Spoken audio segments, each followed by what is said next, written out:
How to make yourself happy. Do not forget to like, share, subscribe and ring the bell for more videos. How can you make yourself happy? This question lies at the heart of many goals that people pursue. Happiness, often described as involving positive emotions and life satisfaction, can indeed be cultivated in several ways.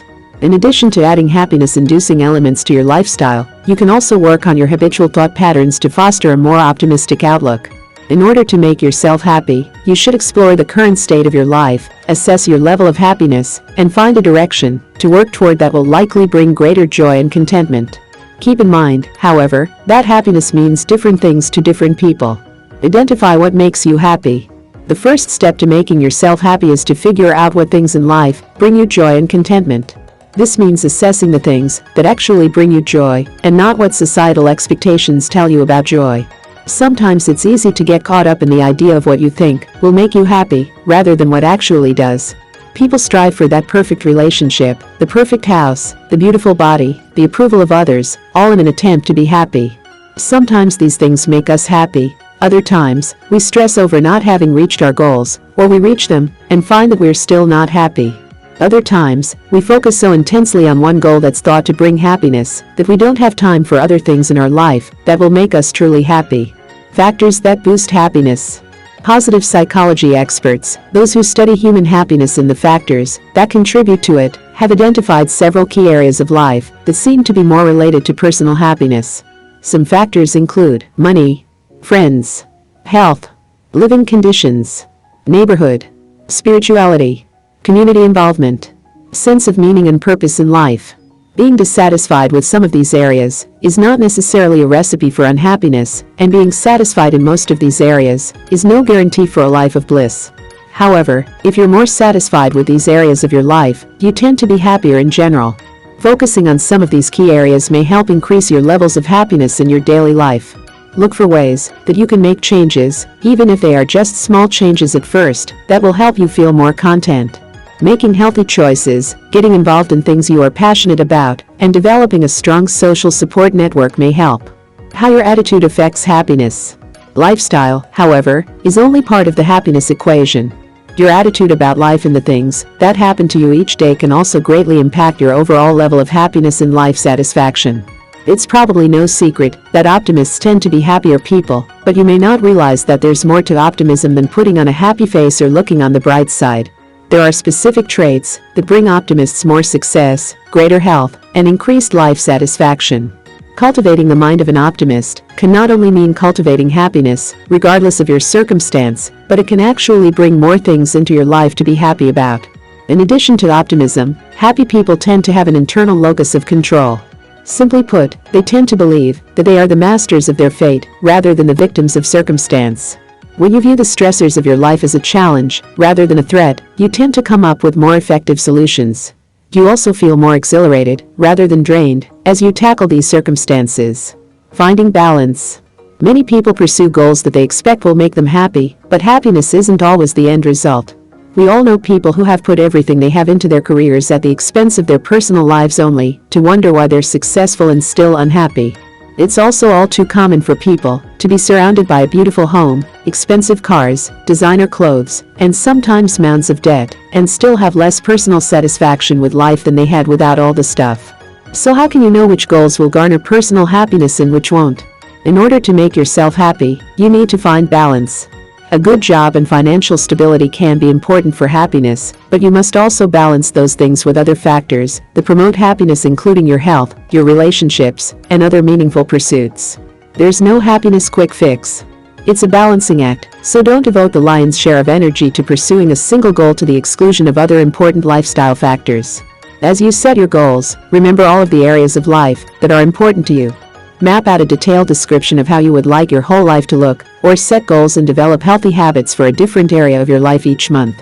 Work toward your goals. Whether setting goals as New Year's resolutions or as part of a quest for an improved life, many people sabotage themselves from the beginning by expecting too much and setting themselves up to fail. For example, many people expect to immediately change their habits out of sheer willpower. Any slip-ups are experienced as failures, and too often contribute to an abandonment of the goal and feelings of defeat. If you're trying to make positive changes in your life, it's important to set yourself up to succeed. First, set small attainable goals. Work your way into a new habit with baby steps, and you'll feel more successful every step of the way and be less likely to give up. Next, reward your progress. For each small goal you reach, allow yourself to feel pride and perhaps give yourself a small reward. Don't forget to enlist social support. Tell the supportive people in your life what you're attempting to achieve and tell them about your successes. This will give you added strength and will make it less appealing to give up and have to explain yourself to those close to you. Like everything else, making yourself happier is a process, so give yourself time to make the changes and see the changes. Daily happiness habits. While it is important to pursue long-term solutions to promote your happiness, there are also small things you can do that can make you happier in the present moment. Some of these include: keep a gratitude journal. Research suggests that feeling a greater sense of gratitude may also promote more feelings of happiness. In one study, participants wrote a daily gratitude list for 14 days and later showed higher levels of positive feeling, greater subjective happiness, and an increased life satisfaction. Point 1. Go for a walk. Research has shown that walking can be a great way to boost mood. Point 2. Exercise itself can have a positive impact on mood and mental well-being, but you can maximize the impact by going for a stroll outdoors if possible. Physical movement, spending time in nature, and getting some exposure to sunlight can all be great ways to boost your feelings of happiness in the present moment. Seek wonder. Studies have found that people who experience a sense of awe tend to have lower stress and greater feelings of satisfaction. Point 3. You can increase your chances of having awe-inspiring peak experiences by staying curious about the world around you. Work on learning new things, pay attention to your environment, and focus on living in the moment. If you are struggling to find happiness in coping with feelings of low mood, consider talking to your doctor or mental health professional. Feelings of unhappiness may be a symptom of depression. Talking to a professional can help you get the treatment you need to feel better, which may involve psychotherapy, medication, or a combination of both. A word from Verywell. Finding ways to make yourself happy often starts with small steps that help you work toward long-term goals. So spend some time thinking about the things that will help you feel happy and satisfied in your life, and consider some of the ways that you can work towards some of those goals. Just remember that happiness isn't a destination. It is a process of creating a life that brings you joy, purpose, and fulfillment. You don't need to wait to become happy. There are steps you can take each day to feel better and more content. What is subjective well-being? What is subjective well-being? Subjective well-being, SWB, also known as self-reported well-being, refers to how people experience and evaluate different aspects of their lives. It is often used to measure mental health and happiness, and it can be an important predictor of individual health, wellness, and longevity. It has become a useful measure of societal health. In addition to providing psychologists a way to assess how people feel about their lives, it also offers insights that can be used to guide public health, economic, and social policies. Policymakers utilize assessments of subjective well-being to gauge the health of societies and measure the impact of social policies. History of subjective well-being. In 1984, psychologist Ed Diener introduced a model of subjective well-being made up of 3 components. According to this model, there are 3 distinct but related aspects of how people perceive their own well-being. Frequent positive effect. This involves experiencing positive emotions and moods on a frequent basis. Infrequent negative effect. This involves not experiencing negative feelings or moods often. Cognitive evaluations. This aspect of the model relates to how people think about their lives and overall life satisfaction. According to Diener, these 3 factors control how people experience the quality of their lives. It also encompasses the emotional reactions people have and the cognitive judgments they make about their own life experiences. Point 1. Since its original inception in the mid-1980s, subjective well-being as a measure of overall life satisfaction, happiness, and well-being has become increasingly common. It is frequently used as a measure in psychological research and as a marker of individual health. Data about the subjective well-being of groups can also be used to measure the efficacy of different public health initiatives. Recap. Subjective well-being emerged as a measure of happiness and life satisfaction in 1984. It is now widely used today as a way to gauge self-perceived individual and societal health. Signs of subjective well-being. In his research, Diener found that most people generally report positive feelings about their well-being. In studies of very happy individuals, researchers found that, while no single factor determined happiness, those who reported the highest levels of subjective well-being had satisfying social lives and were rarely lonely. Point 1. Additional signs of subjective well-being include being accepting of other people, being socially engaged, belongingness and being accepted by others. Community support and resources 2. Experiencing a sense of meaning and purpose. Feeling independent. Feeling like your life is close to what you think of as the ideal life. Feeling as if the conditions of your life are excellent. Feeling satisfied with your life. Feeling that you have gotten the things that you want in life.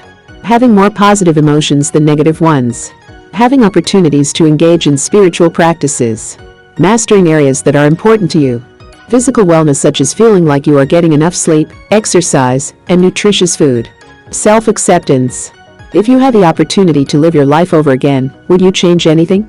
According to Diener, people who have a high level of subjective well-being would say that they would change almost nothing. Point 3. What is emotional wellness? Types of subjective well-being. As it was originally conceived by Diener, subjective well-being primarily focused on affective and cognitive well-being. Other researchers have suggested that another aspect of well-being focused on a sense of purpose and meaning also plays an important role in how people feel about their lives. Point 4. Experienced well-being. Experienced well-being refers to how often and how strongly people have feelings of happiness and joy.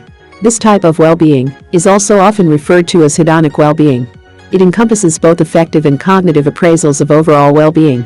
This type of well-being can also play a powerful role in health. For example, research has found that people who experience positive emotions more frequently tend to have stronger immune systems. Point 5. Eudaimonic well-being. Subjective well-being primarily focuses on experienced well-being. However, another type of well-being that can contribute to how people appraise their life and happiness is known as eudaimonic well-being. Eudaimonic well-being stems from living a meaningful life. Working toward goals, caring for others, finding a sense of purpose, and living up to your own personal ideals are important components of this type of subjective well-being. Point 6. Causes of subjective well-being. Subjective well-being is influenced by a number of different factors. These influences can include those that are internal, such as personality, or external, such as the environment or culture in which a person lives. How you feel about your life often stems from your inborn temperament and overall outlook, but the circumstances in which you live also play an important part in how happy and satisfied you feel. And everyone differs in terms of what brings them happiness, so a factor that is important to one person might carry less weight for somebody else.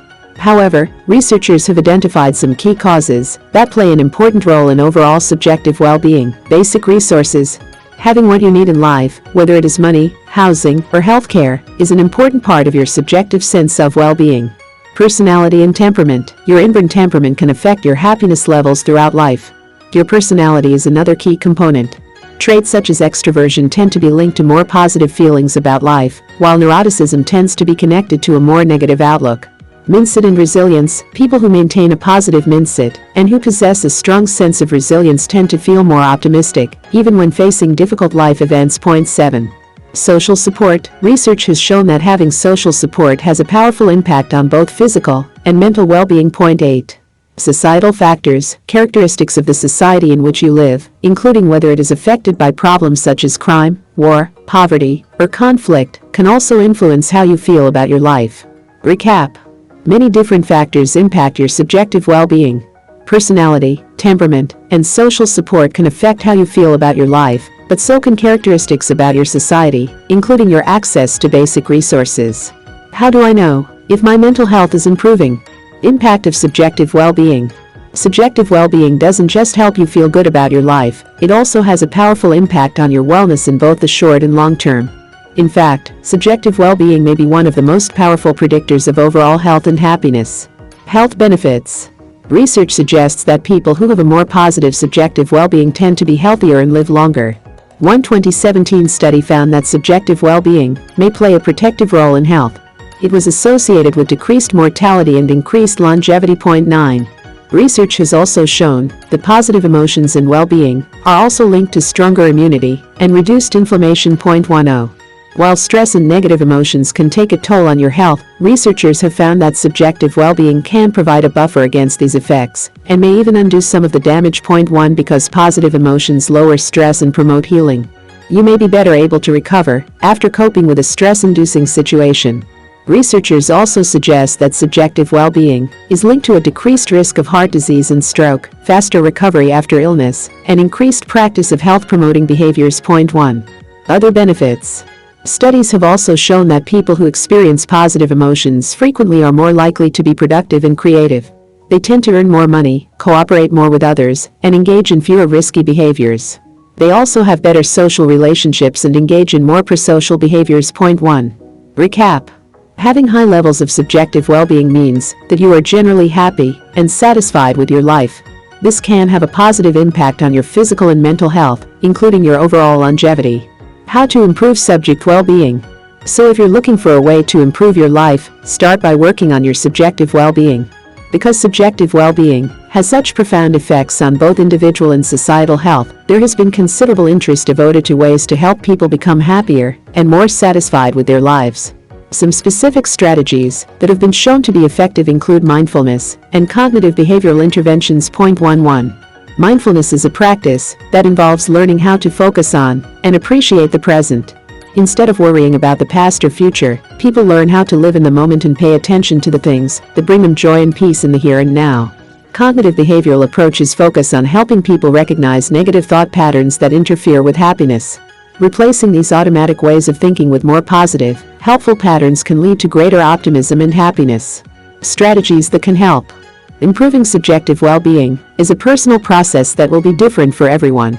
Other strategies that can help include building positive relationships, getting regular physical exercise, practicing gratitude, setting goals that are meaningful to you. Summary. Subjective well-being refers to how you feel about your life and is often used as a measure of happiness. The concept emerged in the 1980s and is characterized by frequent positive emotions, infrequent negative emotions, and positive thoughts about life. Factors that contribute to how people feel about their lives include access to resources, personality, and social support.